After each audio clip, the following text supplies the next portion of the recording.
ایمانداری کے حوالے سے بات ہوئی تھی, یہ انڈیا کے جہاز پہ کیسے آ گئی؟ انڈیا کے جہاز پہ کہاں سے آ گیا؟ میں خیر جلدی سے سمیٹتا ہوں بیان کو میں.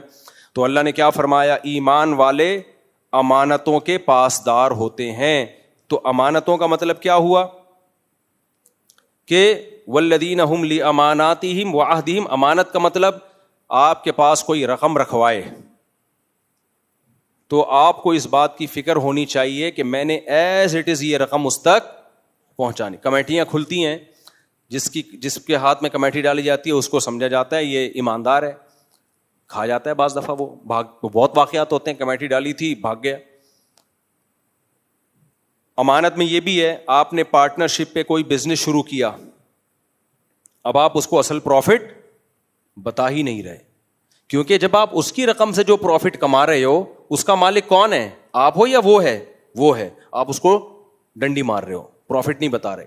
آج ایک میرے سامنے واقعہ آیا کہ ایک صاحب کو یہ جو گوالے ہوتے ہیں نا, گوالے, ایک صاحب نے کہا میرا بھینسوں کا کاروبار تھا تو گوالے دودھ نکالتے ہیں, ان کو ملازمت, ان کو کمیشن ملتا ہے یا تنخواہ ملتی ہے.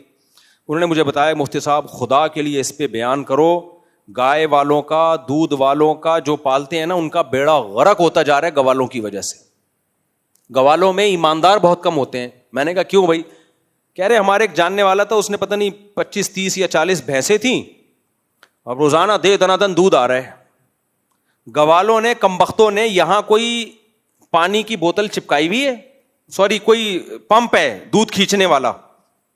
اب مجھے تو یہ ٹیکنالوجی کا نہیں پتا نا کون سی ٹیکنالوجی استعمال ہو رہی ہے اس میں.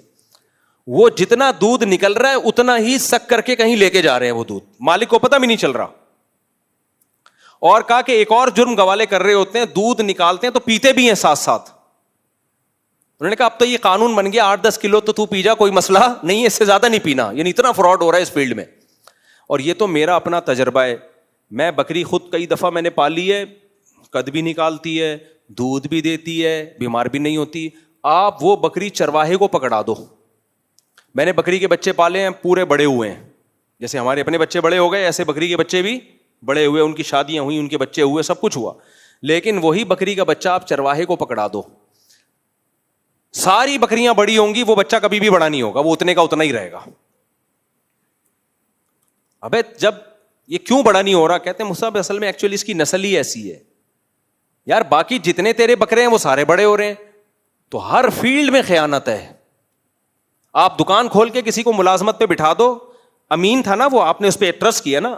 امین کسے کہتے ہیں؟ جس پہ ٹرسٹ کیا جائے. کوئی کاروبار اس کے حوالے کیا جا رہا ہے اس پہ ٹرسٹ کر کے, کوئی ٹھیکہ اس کو دیا جا رہا ہے اس پہ ٹرسٹ کر کے. ابھی ایک ٹھیکیدار کو ہم نے پکڑا, یعنی ہمارے دوستوں نے پکڑا, مجھے بتایا وہ کر کیا رہا ہے. یہ تو بہت سارے ٹھیکیدار کرتے ہیں. آپ نے سریا ڈلوانا ہے, آپ نے کلر کرنا ہے, ٹھیکیدار کو کام دیا گھر بنانے کا, ٹھیکیدار نے جا کے سریے والے سے بولا کہ دینا اتنے کا ہے اور رسید زیادہ کی بنانی ہے. یہ بہت ہو رہا ہے سوسائٹی میں, یہ تو اتنا ہو رہا ہے کہ اس کو تو برا ہی نہیں سمجھا جاتا. میں اپنے ساتھ ہونے والے واقعات اس لیے نہیں بیان کر رہا کہ جنہوں نے دھوکہ دیا وہ سمجھ جائیں گے, وہ بولیں گے مفتی صاحب نے ممبر پہ بیٹھ کے ہماری پول پٹیاں کھول دی ہیں, اس لیے میں اپنے واقعات کو اسکپ کر رہا ہوں. تو لوگ بتاتے ہیں کارپینٹر کیسے ڈنڈی, آپ کسی کارپینٹر کو بول دو کہ یہ دروازہ بنانا ہے, الماری بنانی ہے, اور اس پہ کوئی اعتماد کر کے بولو بھائی لکڑی بھی تو لے کر آ, ساری چیزیں تو لے کر آ, وہ کیا کرے گا؟ وہ جہاں سے دروازہ خریدے گا یا لکڑی خریدے گا اس کو بولے گا کہ میں تیری دکان سے ہی خریدوں گا سب کچھ, لیکن ایک فیور تو نے مجھے دینا ہے کہ جتنے کی لکڑی ہے نا اس سے تھوڑا زیادہ کی رسید بنانی ہے. وہ بھی خوش ہوتا ہے, اچھا یار میرے پاس بائک تھی, اب تو وہ قصہ اتنا پرانا ہو گیا کہ اب جس کے بارے میں کہہ رہا ہوں اس کو, ریڈیو پاکستان ہے نا, ریڈیو پاکستان, اس کے قریب میں بائکوں کی بہت بڑی مارکیٹ ہے. تو میری GTO 125 رکھی ہوئی تھی, شوق تھا, میں وہاں جاتا تھا. کبھی بائک میں کوئی کام نکل آیا تو جو میکینک تھا نا وہ مجھے کہتا تھا کہ یہ اس کا یہ پرزہ خراب ہے, فلاں شاپ سے خرید لیں, وہ اچھے ریٹ پہ دیتا ہے. میں جاتا تھا اچھے ریٹ پہ لے لیتا کہ یار یہ جب میرا میکینک مجھے کہہ رہے, بعد میں پتا چلا یہ کمبخت کا کام ہی یہی ہے, اس کا کھانچا کھلا ہوا ہے اس شاپ سے, اسپیئر پارٹس کی دکان سے اس کا کھانچا ہے, اور یہ کوئی پارٹ اگر ریپیئر کرنے سے ٹھیک ہو بھی جاتا ہو نا یہ ٹھیک نہیں کرتا بلکہ نیا خریدنے کا آرڈر دیتا ہے. اور آرڈر بھی وہیں سے دے گا. اچھا میں تو اس کی دکان سے لیتا تھا, تو اس دکان والے نے مجھے کہا کہ یار مفتی صاحب یہ میکینک بہت اچھا آدمی ہے, تھوڑا مہنگا ہے لیکن بندہ بہت زبردست. دونوں کا ایک دوسرے کے مکھن پالش کا پروگرام چل رہا ہے. اس دکان والے نے اس کو تعریفیں کرنی ہے, فیور کیا لے رہا ہے کہ جتنے بھی پارٹس خریدوانے وہ میری شاپ پہ بھیجنا, اور اس نے اس سے دو چیزیں, کمیشن بھی باندھا ہوا ہے اور تعریفیں بھی باندھی ہوئی ہیں کہ جو کسٹمر آئے میری تعریفیں کرنی ہے. اور تعریف بھی ایسے کرتا تھا کہ مفتی صاحب یہ جو مکینک ہے نا, یہ مکینک تھوڑا مہنگا ہے, یعنی تھوڑی برائی کر کے تعریف کرو نا تو زیادہ چلتی ہے. تبھی کہتے ہیں وہ جھوٹ بہت خطرناک ہوتا ہے جو سچ میں ملا کے بولا جائے, کیونکہ باقی سچ کی وجہ سے اس جھوٹ کو بھی لوگ سچ سمجھنا شروع کر دیتے ہیں.